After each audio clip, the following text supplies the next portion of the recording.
JNTH R22 BTech 2-1 ఈసీలో బాగా irritating విసుగు తెప్పించే సబ్జెక్టు, పక్కాగా ప్రాబ్లమేటిక్ సబ్జెక్ట్ ఒకటి ఉంది. అది ట్రిపుల్ ఈ వాళ్ళది వీళ్ళకి పెట్టడం జరిగింది. అది ఏంటంటే network analysis and synthesis.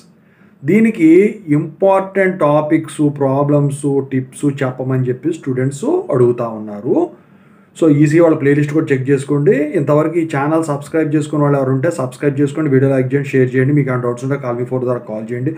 Telugu engineering education Telegram YouTube channel subscribe చేసుకొని జేఎన్టీ యూనివర్సిటీ అప్డేట్స్ ఛానల్ కూడా. ఇక టాపిక్లో వెళితే ముందు ఒక టిప్ చెప్తాను. ఏంటంటే సర్క్యూట్ డయాగ్రామ్స్ పక్కాగా ఉండాలండి. Each and every step compulsory mention చేయాలి.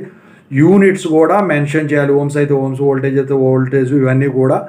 సో థియరీ అనేది తక్కువ ఉంటుంది, డెరివేషన్ పార్ట్, ప్రాబ్లమేటిక్ పార్ట్ ఎక్కువ ఉంటుంది. కాబట్టి దాని ప్రకారమే ఫాలో అవ్వండి. ఇక టాపిక్స్ వైజ్కి వెళ్తే యూనిట్ 1 చూసుకుంటే network topology, short questions, SI questions ఉంటాయి. కాబట్టి నెట్వర్క్ టాపాలజీలో బేసిక్ డెఫినేషన్స్ వచ్చేసరికి గ్రాఫ్ అంటే ఏంటి, ట్రీ అంటే ఏంటి, ఇలాంటివి మీకు షార్ట్ క్వశ్చన్స్ కింద ఇస్తాడు.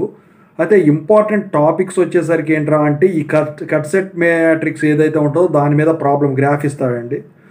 లేకపోతే మ్యాగ్నెటిక్ సర్క్యూట్స్, అందుట్లో కోఎఫిషియంట్ ఆఫ్ కప్లింగ్ డెరివేషను, దాని మీద problem, self and mutual inductance మీద ఇచ్చేదానికి ఛాన్స్ ఉంటుంది. డాట్ కన్వెన్షన్ ఎప్పుడో నూటికో కొడుకో ఒకసారి ఇస్తాడు, లేకపోతే షార్ట్ క్వశ్చన్ ఇస్తాడు.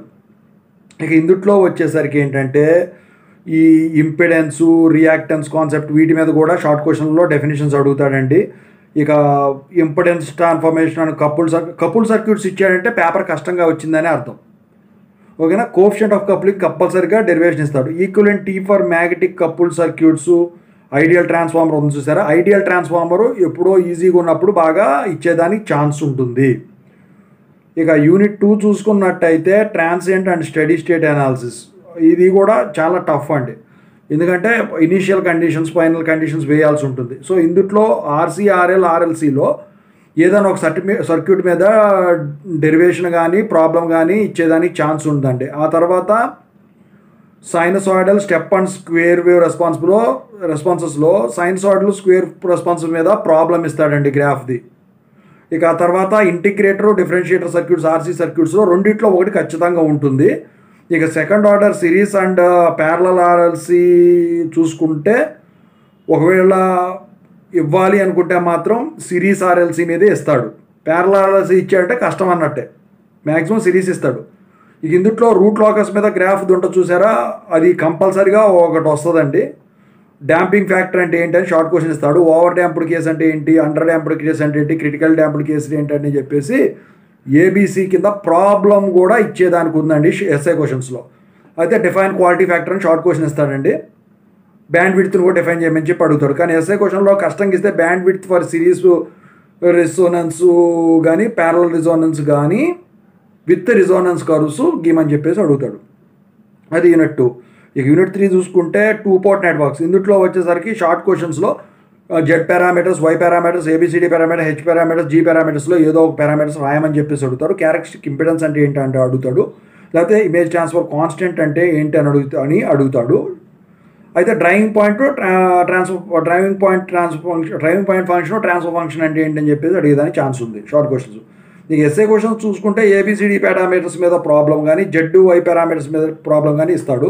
కష్టంగా ఉంటే జీ పారామీటర్స్ ఇస్తాడు. హెచ్ పారామీటర్స్ కూడా ఈజీయే. ఇక ఆ తర్వాత పోల్స్ అండ్ జీరోస్ ఇవి ఉన్నాయి చూసారా, యూజింగ్ ట్రాన్స్ఫార్మ్డ్ ఎస్ వేరియబుల్, దాని మీద ఇచ్చేదానికి ఛాన్స్ ఉంది. ఈ టీ పై ఎల్ సెక్షన్స్ మీద ఒక సెక్షన్ మాత్రం ఖచ్చితంగా ఇస్తాడు. అది నేను అనుకోవటం ఏంటంటే ఎల్ సెక్షన్ ఇస్తాడని. అయితే క్యారెక్టరిస్టిక్స్, ఇంపెడెన్స్, డెరివేషను, ఇక అవన్నీ ఉంటుందన్నమాట. అందుట్లో డిజైన్ ఆఫ్ అటెండెంట్స్ మీద మొత్తం డెరివేషన్ పార్టే ఇస్తాడు. ఇస్తే పేపర్ కష్టంగా ఉంటే దాని మీద ఇస్తాడు మిస్లేనియస్ కేసులో. ఇక యూనిట్ 4 చూసుకున్నట్టయితే ఫిల్టర్స్లో వచ్చేసరికి షార్ట్ క్వశ్చన్స్లో బ్యాండ్ పాస్ అంటే ఏంటి, హై పాస్ అంటే ఏంటి, బ్యాండ్ స్టాప్ ఫిల్టర్ అంటే ఏంటి అని చెప్పేసి షార్ట్ క్వశ్చన్స్ అడుగుతాడు.